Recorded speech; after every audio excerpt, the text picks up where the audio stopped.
محترم دوستوں اور ساتھیوں اور محترم خواتین،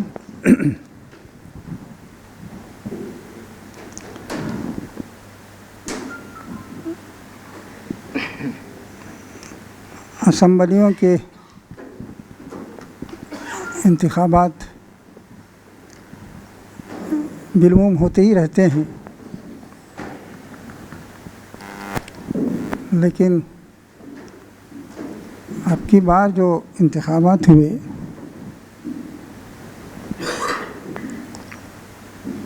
اس نے پورے ملک کو اپنی طرف متوجہ کیا ہے۔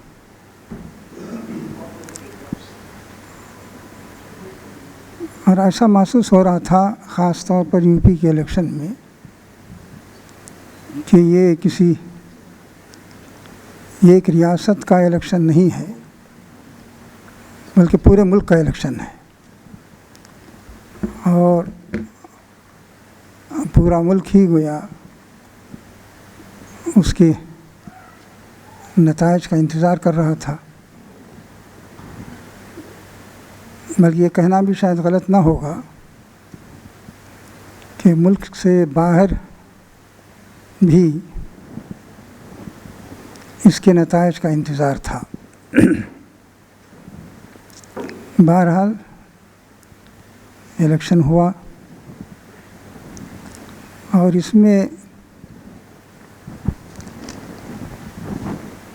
ملک کی جو بڑی پارٹیاں ہیں سب نے اپنی توانائی لگا دی۔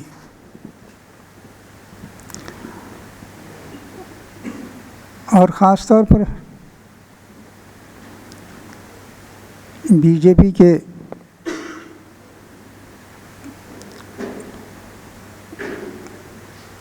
وزیر اعظم نریندر مودی نے تو یوں کہنا چاہیے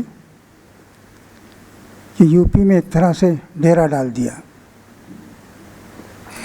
اور اپنی پوری قوت اور توانائی پارٹی کو کامیاب بنانے میں لگا دی۔ اور پارٹیوں نے بھی اپنی قوت صرف کی، لیکن جو نتائج آئے وہ بہت ہی حیران کن تھے، اور ان نتائج کے بعد جو صورتحال بنی ہے وہ بھی بہرحال ہم سب کے لیے قابل غور ہے۔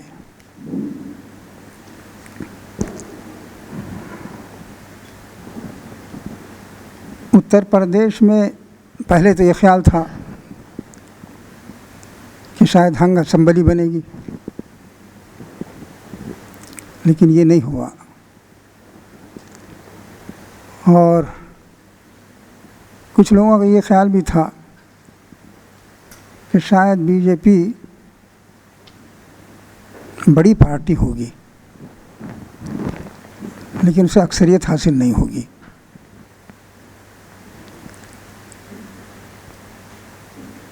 یہ تمام قیاس آرائیاں بالکل غلط ثابت ہوئیں، اور بی جے پی کو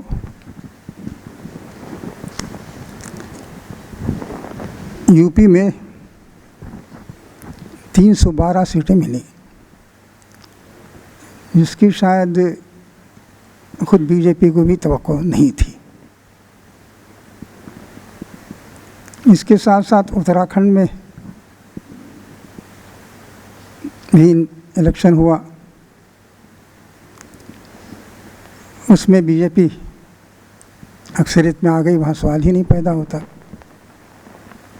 سب سے بڑی پارٹی کی حیثیت سے آئی اور ان کا چیف منسٹر بھی مقرر ہو گیا۔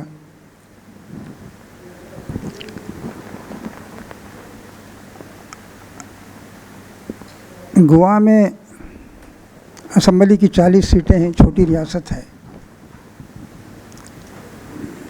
لیکن وہاں کانگریس پارٹی بڑی پارٹی تھی، لیکن بی جے پی اس کے بعد تھی۔ لیکن وہاں گورنر نے کے سامنے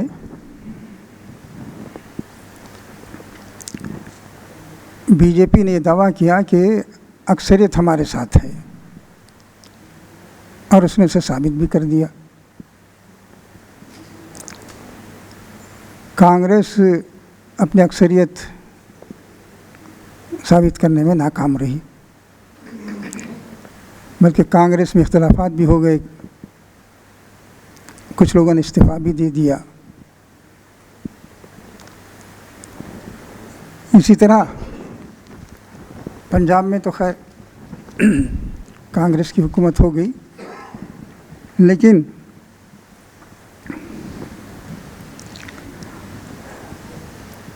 منی پور میں بھی گویا بی جے پی اقلیت میں تھی، لیکن گورنر نے اسے پارٹی بنانے کی دعوت دی، انہوں نے ثابت کیا کہ صاحب اکثریت ہمارے ساتھ ہے۔ اس کی وجہ یہ ہے کہ یو پی الیکشن کے بعد کچھ پورے ملک میں ایسی فضا بن گئی کہ لوگوں نے یہ سمجھا کہ اب بس اقتدار بی جے پی ہی کے ہاتھ میں ہے، ایک پورا ماحول سا بن گیا، اور لوگ ٹوٹ ٹوٹ کے ادھر جانے بھی لگے۔ اور جو گورنرس ہیں آپ جانتے ہیں کہ وہ بھی بی جے پی ہی کی تائید میں ہے۔ اس کا اب اس کے بعد بہت سی باتیں کہی جا رہی ہیں، کہا جا رہا تھا کہ الیکشن فیئر نہیں ہوا، کبھی کہا جاتا ہے کہ یو پی میں جو اتنا لمبا وقفہ دیا گیا یہ جوڑ توڑ کے لیے دیا گیا تھا، اتنے وقفے کی ضرورت نہیں تھی۔ اسی طرح ایک بات یہ بھی کہی جاتی ہے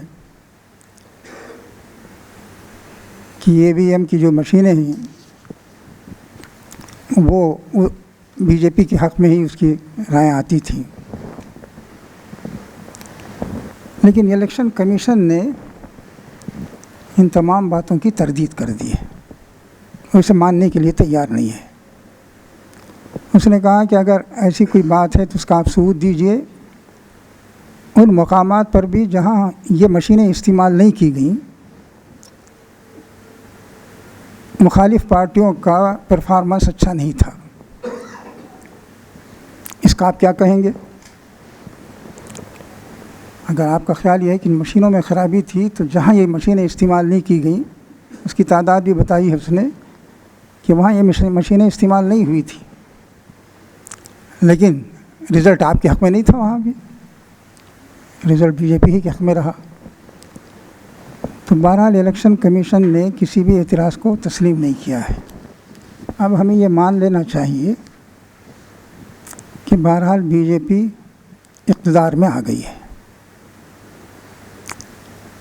مختلف ریاستوں میں جہاں الیکشن ہوئے ہیں اور جہاں وہ اقلیت میں تھی اکثریت میں اس نے تبدیل کر لیا اپنے آپ کو۔ تو ظاہر ہے کہ یہ صورتحال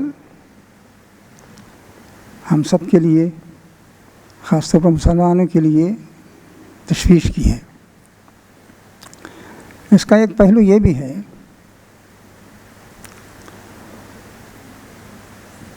کہ مسلمانوں نے یہ سوچا کہ اکھلیش اور کانگریس کا جو اتحاد ہے بظاہر ایسا معلوم ہوتا ہے کہ مسلمانوں کا رجحان اس کی طرف تھا۔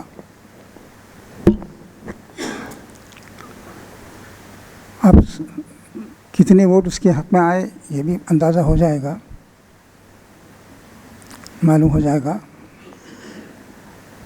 اور بہت سے لوگوں کو یقین تھا کہ بی ایس پی سب سے بڑی پارٹی ہوگی۔ چنانچہ پچھلے ہفتے یہاں جو پروگرام رکھا گیا تھا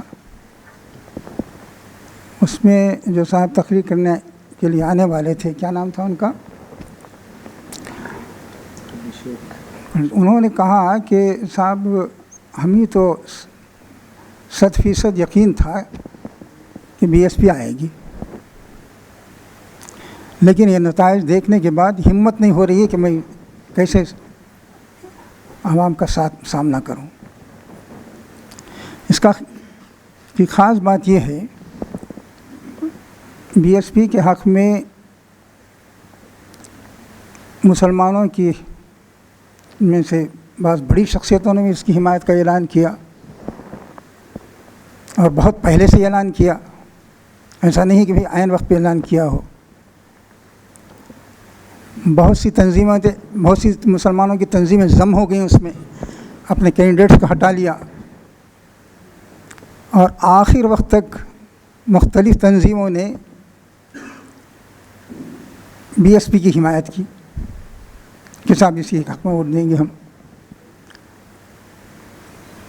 لیکن اس کے باوجود بی ایس پی کامیاب نہیں ہوئی، اور بہت کم سیٹیں اسے ملی۔ اس سے معلوم یہ ہوتا ہے کہ افسوسناک پہلو یہ ہے کہ مسلمانوں میں جو نمایاں شخصیات سمجھی جاتی ہیں ان کا کتنا وزن ہے۔ سب مل کر ایک پارٹی کی حمایت کر رہے ہیں، نام لینے کی ضرورت نہیں ہے، لیکن اس کا کوئی اثر نہیں ہو رہا۔ یہ گویا تشویش کی بات ہے کہ ہمارے مسلمانوں کی جو نمائندے ہیں یا جن کو کے اثرات سمجھے جاتے ہیں، یہ اس کا ثبوت ملتا ہے کہ ان کی اپیل کے باوجود کہ ایسا نہیں ہے کہ عین وقت پہ انہوں نے اپیل کی اور لوگوں کو توجہ نہیں ہو سکی، مہینوں پہلے سے اعلان کر دیا، اس کے باوجود اس کا نتیجہ نہیں نکلا۔ تو ہماری جو مسلمانوں کی قیادت ہے، اس سے اس کا وزن بھی محسوس ہوتا ہے کہ اس کا کوئی وزن ہے یا نہیں۔ ایک بات یہ بھی کہی جاتی تھی کہ مسلمان فیصلہ کن ہیں۔ فیصلہ کن اس معنی میں خاص طور پہ یو پی، مغربی یو پی وغیرہ میں، کہ جو اگر کسی پارٹی کے حق میں ان کا ووٹ ہوگا تو وہ پارٹی کامیاب ہو جائے گی، اس معنی میں فیصلہ کن سمجھے جاتے تھے۔ یعنی مسلمان اپنے طور پر تو کامیاب نہیں ہو سکتے، کسی پارٹی کی تائید کریں تو پارٹی کامیاب ہو جائے گی۔ یہ ایک الگ مسئلہ ہے کہ مسلمان کیوں نہیں اپنے طور پر کامیاب ہو سکتے۔ تو اس الیکشن کے بعد بی جے پی کے لوگوں نے کہا کہ یہ مت ختم ہو گیا، یہ خیال، یہ مفروضہ ختم ہو گیا کہ مسلمان اگر کسی طرف جھک جائیں گے وہ پارٹی کامیاب ہو جائے گی۔ اب معلوم ہو گیا کہ مسلمانوں کا اتنا وزن نہیں ہے۔ اس کی ایک وجہ یہ بھی ہے کہ مسلمان، اس میں شک نہیں، بعض علاقوں میں نہیں، میں ابھی آسام وغیرہ کا ذکر نہیں کر رہا ہوں کہ جہاں مسلمان بعض علاقوں میں بہت بڑی اکثریت میں ہے، یا بنگال میں، یو پی کا ذکر ہو رہا ہے کہ جہاں سنسس کے حساب سے بھی 18-19% مسلمان ہیں، بلکہ ہمارے دوسری پارٹیاں سمجھتی ہیں کہ 20% یا اس سے زیادہ ہیں مسلمان یہاں۔ چلے 20% بھی آپ مان لیں، تب بھی وہ فیصلہ کن پوزیشن میں نہیں ہے۔ اس کی وجہ یہ ہے، اور یہ بات سب جانتے ہیں، اس کی وجہ یہ ہے کہ مسلمان بٹے ہوئے ہیں، جتنی پارٹیاں ہیں اس میں سب مسلمان موجود ہیں۔ اگر آپ متحد ہوں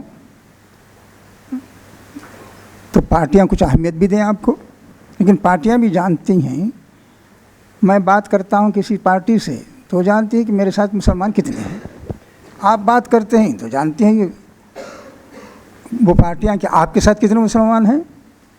ویسے تو ہر ایک سے وہ یہی کہیں گے، ارے صاحب آپ ہی کے ساتھ سب لوگ ہیں، لیکن ہر پارٹی کے بارے میں، ہر شخص کے بارے میں ان کا اپنا اندازہ ہے کہ کتنے مسلمان ان کے ساتھ ہیں۔ اس کی وجہ یہی ہے کہ مسلمان بکھرے ہوئے ہیں اور مختلف پارٹیوں کے اندر ہیں۔ ایسا نہیں ہے کہ ان کا متحدہ ووٹ ایک ہو، اور مسلمان متحد ہو کر بھی جو سسٹم ہے ہمارا الیکشن کا، اس میں بڑی کامیابی نہیں حاصل کر سکتے۔ ایک واقعہ ہے، آپ متحد ہوں گے تو دوسرے بھی متحد ہوں گے، اس لیے یہ خیال آپ نہیں کر سکتے کہ آپ تو متحد ہو جائیں گے دوسرے متحد نہیں ہوں گے۔ میں تو بہت سمپل سی مثال دیتا ہوں کہ آپ 20% ہیں، فریق ثانی جو ہے آپ کا مخالف وہ 80% ہے، آپ اگر متحد ہو گئے آنکھ بند کر کے مان لیجیے، جس کا کوئی امکان نہیں ہے، کبھی نہیں ہوگا مسلمانوں کی جو اس وقت پوزیشن ہے اس میں، کہ وہ سب ایک ہو جائیں، کسی ایک کینڈیڈیٹ پر متفق ہو جائیں سارے مسلمان، لیکن مان لیجیے آپ متحد ہو گئے۔ بعض اوقات بات کو سمجھنے کے لیے بھی کچھ باتوں کو ماننا پڑتا ہے۔ تو یہ جو 80% ہیں، ان میں سے آدھے بھی اگر متفق ہو گئے تو آپ کو ہرا دیں گے۔ آپ 20% ہوں گے، وہ 40% ہوں گے، ہم وہ کس حساب سے کر دیں گے۔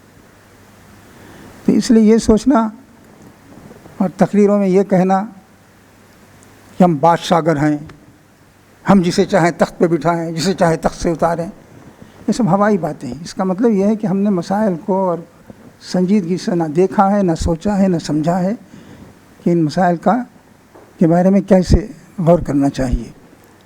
تو یہ جو صورتحال ہے، ظاہر ہے کہ اس سے بہت تشویش ہے۔ یہ جتنی پارٹیاں ہیں، ایک پہلو تو یہ ہے کہ یہ سب جو ہے اکثریت ہی کو دیکھتی ہیں کہ ان کا کہ ووٹ کدھر جا رہے ہیں۔ اس الیکشن میں آپ نے دیکھا ہوگا صرف مایاوتی نے بار بار مسلمانوں کا نام لیا اور 58 افراد کو اپنے کینڈیڈیٹ بھی بنا دیا، اور یہی چیز کے گلے کی ہڈی بھی بن گئی،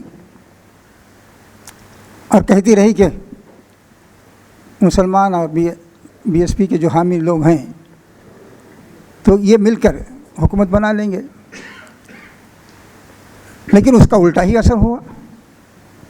اس کے علاوہ کسی پارٹی نے مسلمانوں کا نام تک لینا پسند نہیں کیا۔ پورے الیکشن میں اکھلیش نے اور راہل نے کہیں مسلمانوں کا نام نہیں لیا کہ مسلمانوں کا مسئلہ ہے، ان کا حل ہونا چاہیے۔ کسی بھی پارٹی نے نام ہی نہیں لیا۔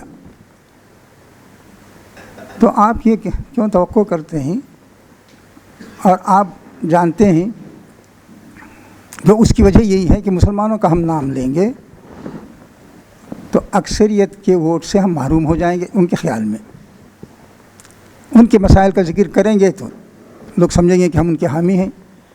آپ کے حق میں کوئی کلمہ خیر کہتا ہے تو اسے بھی لوگ شمار کرتے ہیں کہ صاحب یہ مسلمانوں کا حامی ہے، اور ان کی چاپلوسی کر رہے ہیں، اپیزمنٹ کی بات کہتے ہیں۔ تو ان پہلوؤں سے ہمیں یہ سوچنا چاہیے۔ اب الیکشن ہوا، اب الیکشن میں اگر یہ سب پارٹیاں ایک ہو جاتی تو ظاہر ہے کہ الیکشن کا رزلٹ دوسرا ہوتا۔ رفلی یوں سمجھیے کہ بی جے پی کو یو پی میں جو 40% ووٹ ملے ہیں، کچھ کم ہی ہیں سمجھیے، اور 60% ان پارٹیوں کو ملے ہیں، لیکن چونکہ یہ بکھرے ہوئے تھے اس لیے رزلٹ دوسرا آیا۔ یعنی 40% کی بنیاد پر وہ حکومت کر رہی ہے، اور 60% ووٹ جو ہے بکھرے ہوئے تھے، کہ کچھ ایس پی کے حق میں گئے ہیں، کچھ بی ایس پی کے حق میں گئے ہیں، کچھ کانگریس کے حق میں گئے ہیں، اور کچھ اور پارٹیوں کے حق میں گئے ہیں۔ تو پورے اس میں مسلمانوں کی اہمیت آپ معلوم ہوتا ہے کہ بالکل نظر انداز کی گئی۔ اور بی جے پی کا جہاں تک تعلق ہے، ایک تو یہ کہ اس نے مسلمانوں کا کہ کسی مسئلے کا ذکر نہیں کیا، وہ اب بھی نہیں کہتے. جب بھی ان سے بات کی جاتی ہے تو کہتی ہے کہ صاحب میں کسی گروہ کی بات، کسی طبقے کی بات نہیں کرتا، میں تو 130 کروڑ انسانوں کی بات کرتا ہوں. کسی بھی مسئلے میں یہ مسلمانوں کا مسئلہ ہے وہ کہنے کے لیے تیار نہیں ہوتے. تو اب یہ اگر یہ پارٹیاں متحد ہوتی اور انہیں اندازہ ہوتا تو 60% ووٹ کے ذریعے وہ حکومت کر سکتی تھی، لیکن ایسا نہیں ہوا. لیکن بہرحال آپ کو یہ ماننا ہوگا کہ اب اس ملک کے اندر ایک بڑی طاقت کی حیثیت سے بی جے پی موجود ہے. اب آپ الیکشن کمیشن سے شکایت کیجئے، ہو سکتا ہے کچھ لوگ مقدمات عدالت میں بھی لے جائیں، عملاً اس کا کوئی نتیجہ نکلے گا نہیں. وہ ان ریاستوں میں بھی ہے اور کچھ اور ریاستوں میں بھی ہے. اب آپ کو یہ سوچنا چاہیے کہ ان حالات میں آپ کیا کر سکتے ہیں.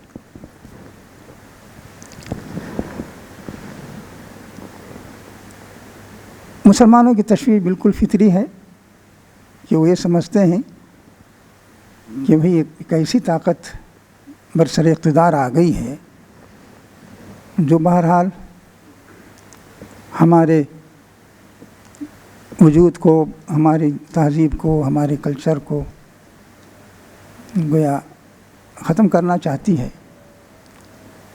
اور اس کا اپنا ایک فلسفہ ہے.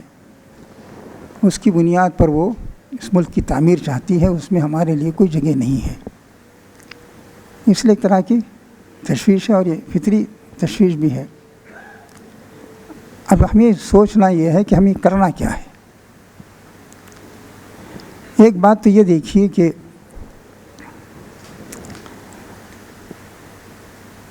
آج اگر بی جے پی برسر اقتدار ہے تو یوں سمجھے کہ یہ 70-80 سال کی کوششوں کا نتیجہ ہے. مسلسل وہ اپنے نظریات کو پھیلانے اور عام کرنے میں لگے رہے، اور نشے و فراز ان کے ساتھ بھی آتے رہے. اندرا گاندھی کے زمانے میں ان کے ساتھ بھی زیادتی ہوئی، اور بعد میں ان سے دوستی بھی ہو گئی اندرا گاندھی کی. تو یہ سب کچھ ہوتا رہا، لیکن اس کے باوجود وہ اپنے گویا نصب العین پر جمے رہے اور اس کے لیے مسلسل کوشش کی. تو اس دنیا کا قاعدہ یہ ہے کہ انسان جو بھی آدمی کوشش کرتا ہے وہ کامیاب ہو جاتا ہے.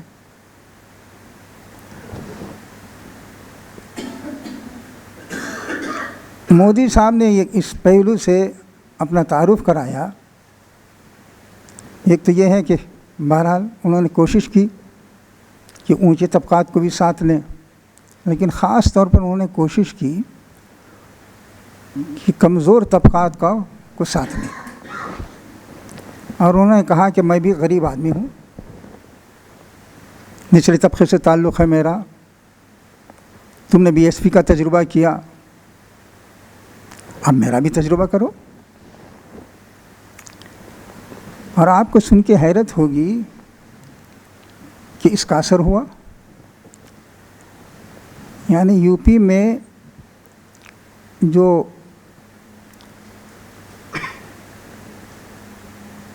کمزور طبقات کے لیے ریزرو سیٹیں ہیں وہ تقریباً 68 کے قریب ہیں. ان میں یہ سب کے سب بی ایس پی کی جگہ ان کے ووٹ کانگریس کے حق میں گئے، یہ بی جے پی کے حق میں گئے، اور کسی نے بی ایس پی کی طرف توجہ نہیں کی. تو یہ جو صورتحال ہے اس سے معلوم ہوتا ہے کہ انسان، کوئی پارٹی یا کوئی تنظیم اگر لگی رہے اور موافق اور مخالف حالات کے باوجود جمی رہے تو اس وقت گویا وہ کامیابی ہوتی ہے۔ اللہ تعالیٰ کا کہنا ہے کہ لیس للانسان الا ما سعی، انسان جو کچھ کرتا ہے وہی اسے ملتا ہے۔ ایسا نہیں ہے کہ آدمی کوشش کرے اور اس کا کوئی نتیجہ نہ ہو۔ جگہ کہا گیا ہے کہ دیکھو تمہارے مخالف جو ہے وہ کتنی کوشش کر رہے ہیں، تم کیوں نہیں کرتے ہو؟ تو یہ بات اسی لیے کہی گئی ہے کہ اس دنیا کا قاعدہ ہی ہے کہ جو آدمی کوشش کرتا ہے وہ کامیاب ہوتا ہے۔ مسلمانوں کا حال یہ ہے کہ کسی خاص نصب العین کے ساتھ وہ کوشش نہیں کر رہے ہیں۔ ایسے الیکشن کا جب موقع آتا ہے تو اس پر گفتگو کرتے ہیں، لیکن شاید ہم سنجیدگی کے ساتھ اس پر غور نہیں کرتے کہ اس جمہوری ملک میں ہماری کامیابی کا کیا راستہ ہے اور ہم یہاں کیسے مؤثر ہو سکتے ہیں، اس پر غور کرنے کے لیے تیار نہیں ہے۔ اور اتحاد کی بات بھی ہوتی ہے، ہم نے بھی مختلف پارٹیوں کے ساتھ، مختلف تنظیموں کے ساتھ ربط قائم کیا، گفتگویں کی، ان سے ملاقاتیں بھی ہوئیں، وہ بھی ہم سے بھی ملاقاتیں کرتے رہے، لیکن کوئی خاص نتیجہ اس کا نہیں نکلا۔ اور یہ بھی احساس ہوا کہ ایسے تمام مواقع پر ہم سب کی یہ کمزوری ہے کہ ہر شخص یہ دیکھتا ہے کہ قیادت کس کے ہاتھ میں رہے گی۔ ظاہر ہے کہ اگر قیادت کی فکر ہوگی تو آپ قربانی نہیں دے سکتے، آپ کو ہر وقت یہ فکر ہوگی کہ قیادت ہمارے ہاتھ میں رہے۔ تو ان کمزوریوں کی وجہ سے ہم اس پر بہت زیادہ توجہ نہیں کر پاتے۔ ابھی یہ حالات گزرے ہیں، ایسے موقع پر تو ہمیں جم کے سوچنا چاہیے۔ میں نے بعض دوستوں سے کہا کہ الیکشن کے نتائج ابھی نہیں آئے تھے، میں نے کہا کہ الیکشن کے جو بھی نتائج ہوں، مسلمانوں کی ذمہ دار افراد کو بیٹھ کر یہ سوچنا چاہیے کہ ہماری سیاسی حکمت عملی یہاں کیا ہوگی، اس لیے کہ نتائج جو بھی آئیں وہ ہمارے حق میں نہیں ہوں گے۔ تو آپ کا ہر پارٹی اکثریت ہی کو دیکھتی ہے، اس کی وجہ سے آپ کا نام نہیں لیتے۔ بہار میں مسلمانوں نے اتحاد کا مظاہرہ کیا، ایک ہو گئے، بہت اچھی بات ہوئی۔ وہاں بھی یہ کہا جاتا تھا کہ آپ ہماری تائید کیجئے لیکن سامنے نہ آئیے، ہر شخص یہی کہتا ہے، آپ ہمیں ووٹ دیجئے لیکن آپ سامنے آئیں گے تو ہمارے لیے مسئلہ کھڑا ہو جائے گا، آپ کا نام لینا گوارا نہیں کرتے۔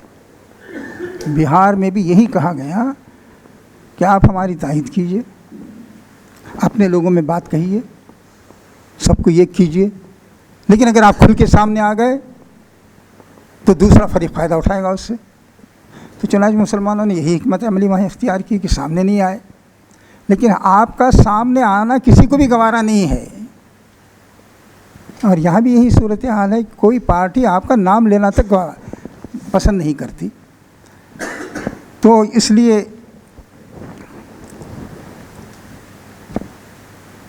اب یہ بھی خیال ہو رہا ہے، مسلمان یہ بھی سوچتے ہیں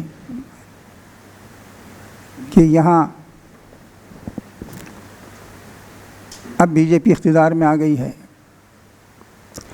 اور یو پی میں اتنی بڑی اکثریت میں آنے کی وجہ سے ہو سکتا ہے راجیہ سبھا میں بھی اسے اکثریت حاصل ہو جائے، تو کوئی بھی قانون وہ بنا سکتی ہے اور اسے منظور بھی کرا سکتی ہے۔ لوک سبھا میں تو اس کی اکثریت ہے ہی، لیکن یو پی کی وجہ سے اس کا امکان ہے کہ راجیہ سبھا میں بھی اس کی اکثریت ہو جائے، تو جو چاہے قانون بنا سکتی ہے، دستور میں تبدیلی کر سکتی ہے۔ میں اس بحث میں نہیں پڑھتا، دستور میں تبدیلی شاید آسان نہیں ہے۔ اس کی وجہ یہ ہے کہ یہی چیز ہے جو پورے ملک کے مختلف طبقات کو جوڑے ہوئے، اسے چھیڑنا کسی پارٹی کے لیے آسان ہوگا یا نہیں ایک الگ مسئلہ ہے، اس میں نہ جائیے آپ، لیکن بہرحال مسلمان یہ سمجھتے ہیں کہ ہمارے خلاف تو کوئی بھی چیز یہ پاس کرا سکتے ہیں مسلمانوں کے خلاف، تو اس لیے ایک طرح کی تشویش یہ فطری ہے۔ آپ کے پرسنل لا میں ترمیم کرا دیں، وہ آپ کے اور چیزوں پر پابندی لگا دیں، بہت سی چیزوں پر وہ پابندی لگا سکتے ہیں، تو ان سب چیزوں میں کی وجہ سے ہماری مسلمانوں کی تشویش بجا ہے۔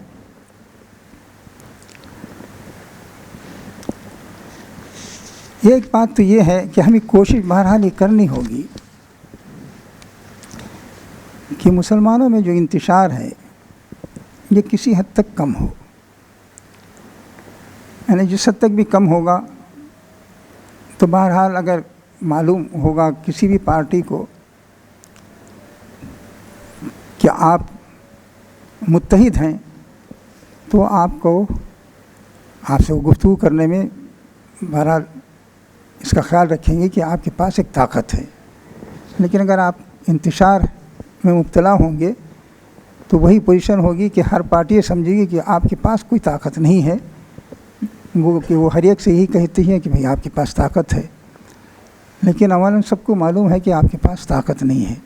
اس لیے جس حد تک ہم متحد ہو سکتے ہیں اپنے مفادات کو چھوڑ کر اگر متحد ہوں گے، توقع ہے کہ اس کا اثر پڑے گا اور یہ مختلف پارٹیاں اسے اہمیت بھی دیں گی۔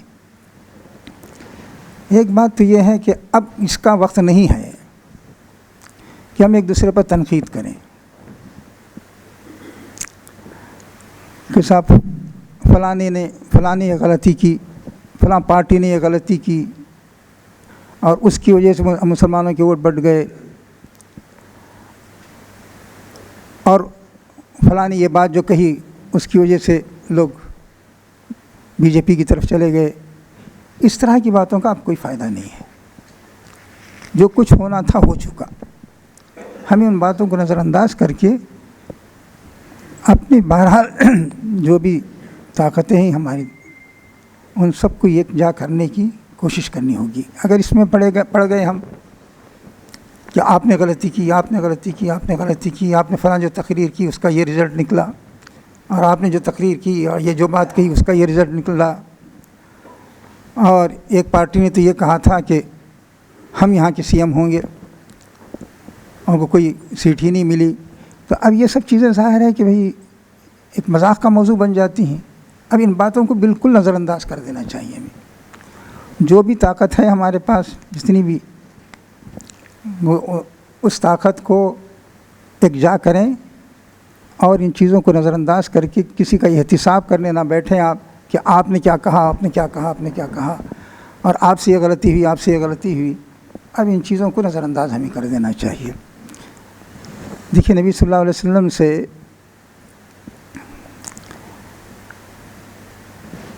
اس میں یہ کہا کہ آپ جانتے ہیں کہ جنگ احد میں مسلمانوں سے غلطی ہوئی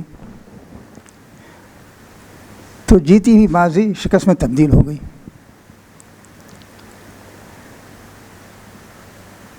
ظاہر ہے کہ جن لوگوں کی کوتاہی کی وجہ سے شکست ہوئی ان کے بارے میں لوگوں کے اندر جذبات تھے، لیکن نبی صلی اللہ علیہ وسلم کو ہدایت کی گئی۔ دیکھیے کتنی بڑی بات کہی گئی، فاعف عنہم واستغفر لہم وشاورہم فی الامر۔ کہا کہ جو ہو گیا اسے آپ معاف کر دیجیے۔ غلطی ہوئی، انہوں نے سمجھا کہ صاحب ہم اب جنگ ختم ہو گئی ہے، اس وجہ سے جنگ کا پاسا پلٹ گیا، تو کہا گیا کہ فاعف عنہم، ان کو معاف کر دیجیے۔ اس کے بعد یہی بات دیکھیے، اس سے بڑی بات یہ کہی واستغفر لہم، اگر ان سے کچھ گناہ غلطیاں بھی ہوئی ہیں تو ان کے لیے معافی طلب کیجیے۔ آپ اللہ سے کہے اے اللہ میرے ان ساتھیوں سے غلطی ہوئی تو معاف کر دے۔ یہ کتنی بڑی بات ہے، جن سے غلطی ہوئی ہے معاف کر دینا یہ تو آسان ہے، اس کے بعد یہ کہا گیا وَاسْتَغْفِرْ لَهُمْ، اللہ سے دعا کیجئے کہ اللہ ان سے غلطی ہوئی ہے تو معاف کر دے۔ اب اس سے بھی آگے کی بات کہی گئی وَشَاوِرْهُمْ فِي الْأَمْرِ، یہ سمجھ کے کہ صاحب یہ غلط کار ہیں، ان کو الگ نہ کیجئے، معاملات میں ان سے مشورہ کیجئے۔ وہ یہ نہ سمجھیں کہ صاحب ہمیں کاٹ دیا گیا، الگ کر دیا گیا۔ تو کہا اب بتائیے، یعنی بات کہاں سے چلی ہے اور کہا جا رہا ہے کہ اب ان کو الگ نہ کرو بلکہ ان سے مشورہ کرو۔ وہ سب غلطی ہوئی، ان سے اجتہادی غلطی تھی، انہوں نے جان بوجھ کے نہیں کی، اور اس کا اتنا بڑا نقصان بھی ہوا کہ 70 مسلمان شہید ہو گئے۔ اس زمانے میں 70 مسلمانوں کا شہید ہونا بہت بڑی بات تھی۔ تو فرمایا گیا کہ ان حالات میں بھی تمہیں ان کے ساتھ تعلق رکھنا چاہیے۔ تو ہمارے لیے ضروری ہے کہ اب اس کا موقع نہیں رہا کہ ہم یہ سوچیں گے سب کیا ہونا چاہیے، کیا کس نے کیا غلطیاں کی، بلکہ ہماری جو بھی طاقتیں ہیں ان کو یکجا کرنے کی تدبیر کرنی ہوگی۔ تبھی ہم اس لیے کہ بہرحال ہر ایک کا ایک دائرہ ہے، اس کے اثرات ہیں، ہر جماعت کا ایک اثر ہے، ان سب کو یکجا کرنے سے ہی ہماری طاقت بڑھ سکتی ہے۔ ایک بات تو یہ ہے کہ بی جے پی کا معاملہ یہ ہے کہ وہ مسلمانوں کو ایک حریف طاقت کی حیثیت سے دیکھتی ہے۔ ایسا معلوم ہوتا ہے کہ اس کا پورا فلسفہ ہی اس بنیاد پر ہے کہ یہاں مسلمان ہیں،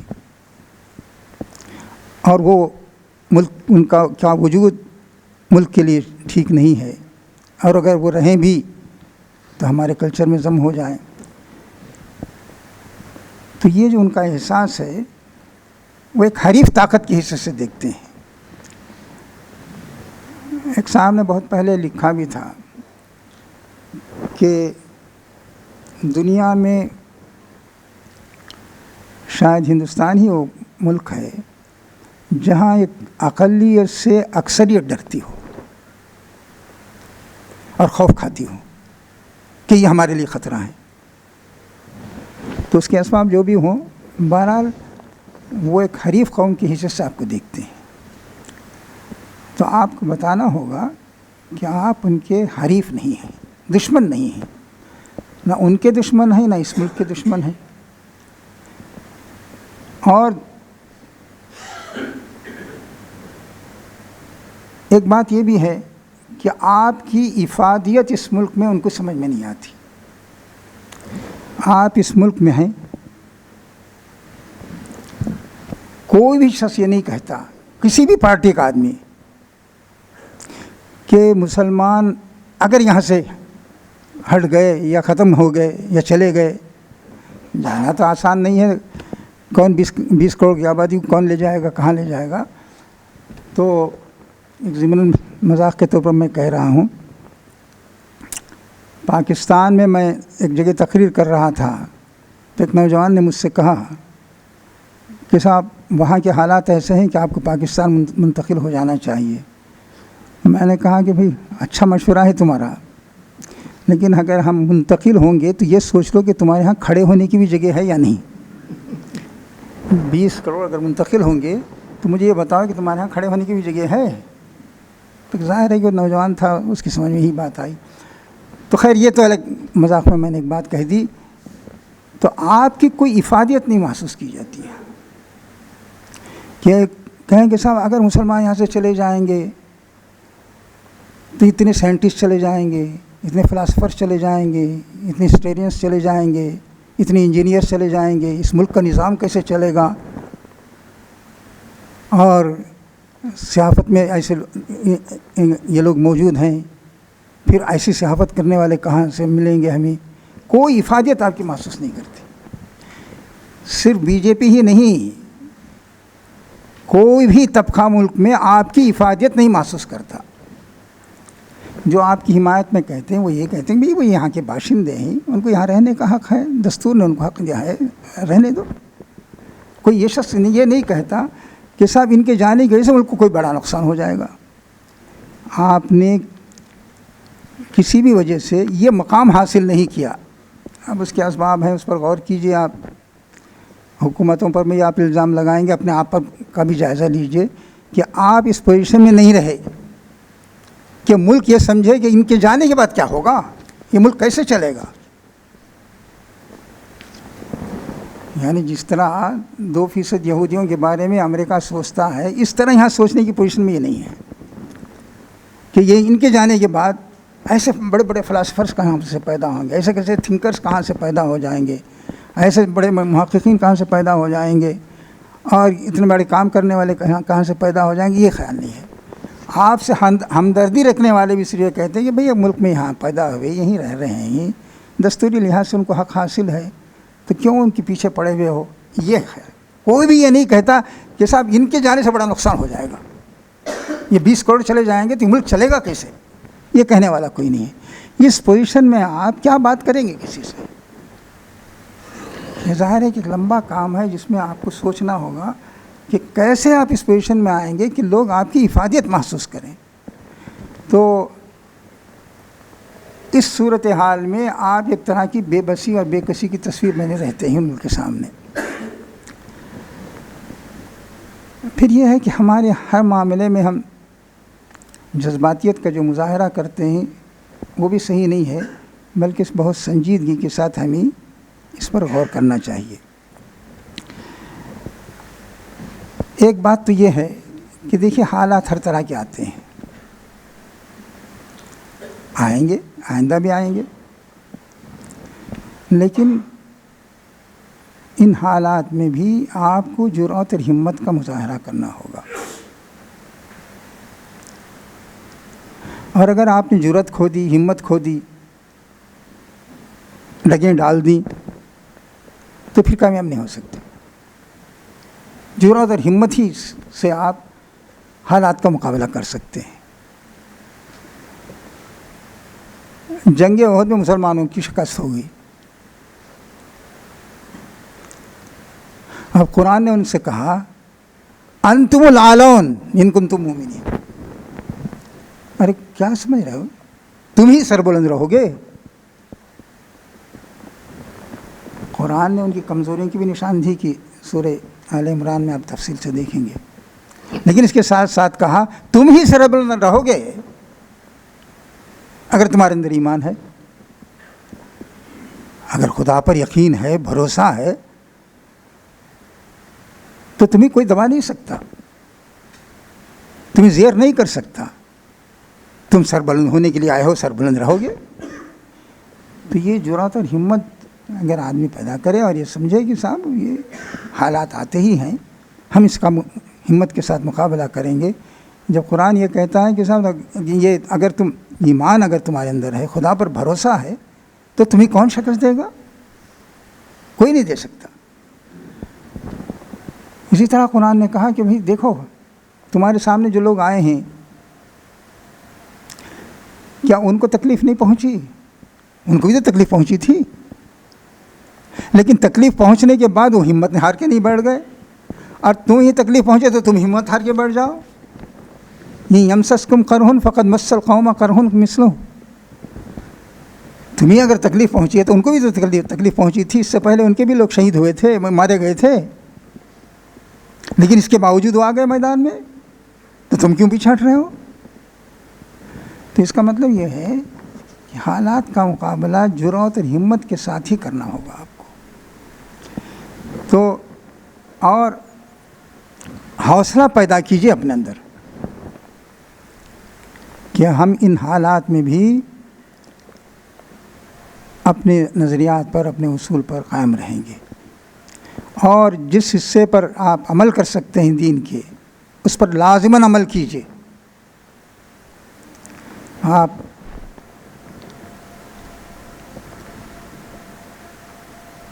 آپ فرض کیجئے آپ کو آزادی ہے یہاں کہ آپ اللہ تعالیٰ کی بندگی کریں، عبادات اللہ سے. ظاہر ہے کہ جو عبادات ہیں، نماز، روزہ، زکوٰۃ، یہ اللہ سے قریب کرتے ہیں انسان کو. اس میں کیا رکاوٹ ہے؟ اس میں تو کوئی بی جے پی آگے رکاوٹ نہیں ڈال رہی ہے، نہ کوئی دوسری پارٹی آگے رکاوٹ ڈال رہی ہے.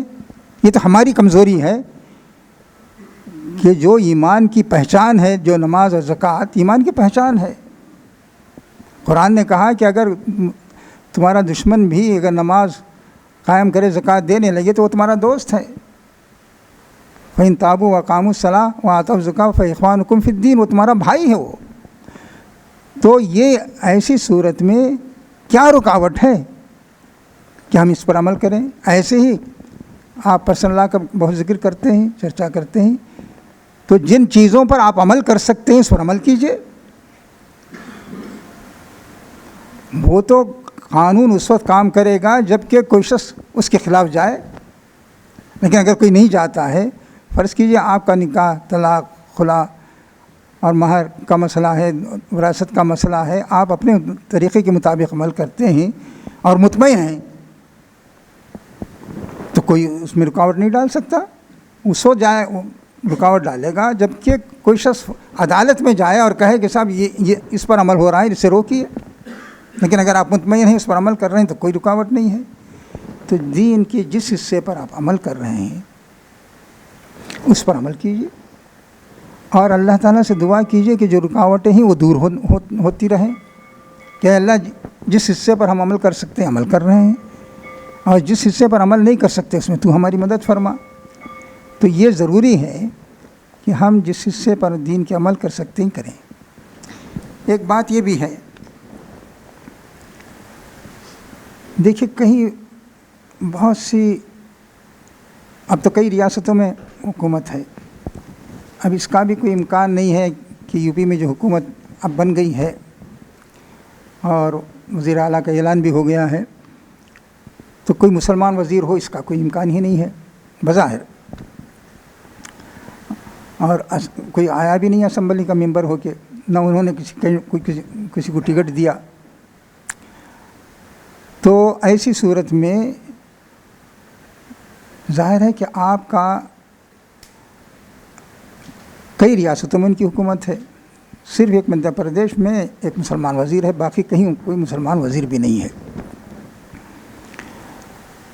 تو ایسی صورت میں آپ کو کیا کرنا ہوگا؟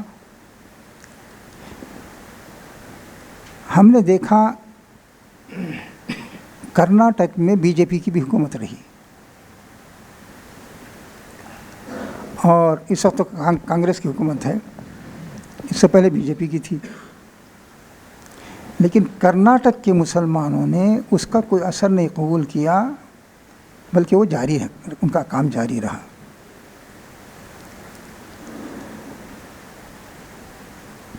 تو اس سے ہم ایک سبق یہ لے سکتے ہیں کہ جو آزادی آپ کو جس حد تک حاصل ہے اس کے مطابق آپ کو عمل کرنا ہوگا.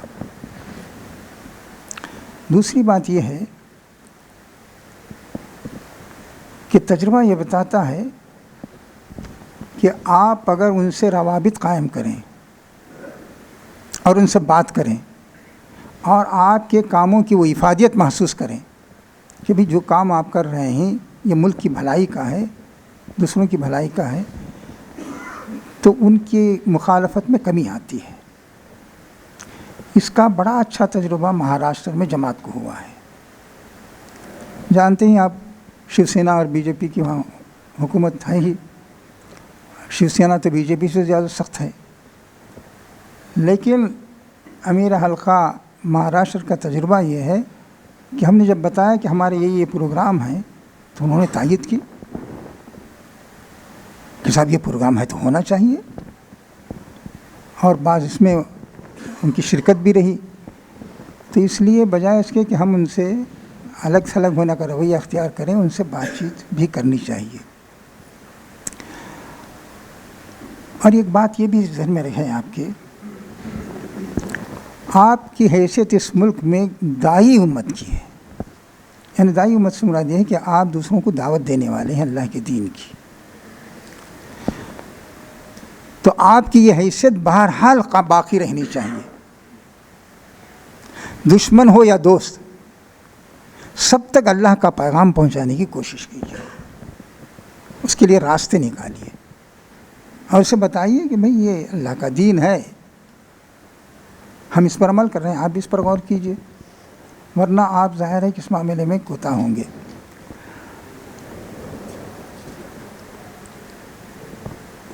آخری بات یہ ہے کہ قرآن سے یہ معلوم ہوتا ہے کہ نازک حالات میں انسان کو اللہ کی طرف رجوع کرنا چاہیے. یہ مومن کی پہچان ہے. افسوس یہ ہے کہ ہم مادی تدابیر کے بارے میں تو غور کرتے ہیں، ہمارا دماغ بہت کام بھی کرتا ہے، لیکن یہ بات ہمارے ذہن میں نہیں آتی کہ اللہ کی طرف رجوع کرنا چاہیے. اہل ایمان کی پہچان یہ بتائی گئی، الذین اذا اصابتهم مصیبہ قالوا انا للہ و انا الیہ راجعون اولئک علیہم صلوات من ربہم ورحمہ. یہ اللہ کے وہ بندے ہیں کہ کوئی تکلیف پہنچتی ہے تو کہتے ہیں ہم اللہ کی طرف رجوع کرتے ہیں. یہ بات ہماری زندگی میں بھی آنی چاہیے. آپ دیکھیں جب بھی ہم گفتگو کرتے ہیں تو سیاسی پارٹیاں جس طرح گفتگو کرتی ہیں اسی طرح گفتگو ہوتی ہے. یہ پہلو دبا رہتا ہے کہ ایسے موقع پر ہمیں اللہ کی طرف رجوع کرنا چاہیے. آخری بات میں یہی کہوں گا کہ عزم اور ہمت کے ساتھ رہیے اس ملک میں اور اپنی ذمہ داریوں کو ادا کیجیے. ایک شعر پر میں اپنی گفتگو ختم کرتا ہوں. تندیے باد مخالف سے نہ گھبرا اے عقاب، تندیے باد مخالف سے نہ گھبرا اے عقاب، یہ تو چلتی ہے تجھے اونچا اڑانے کے لیے. باد مخالف چل ہی رہی ہے لیکن ہمیں یہ سمجھنا چاہیے کہ ہمیں اوپر اٹھائے گی. اللہ تعالیٰ سے دعا ہے کہ ہمیں مدد فرمائے اور ہمارے حالات کو بہتر کرے اور ہمارے اندر اتحاد اور اتفاق پیدا کرے اور ہمیں ایک مضبوط طاقت بننے کی توفیق عطا فرمائے. وآخر دعوانا الحمد للہ رب العالمین.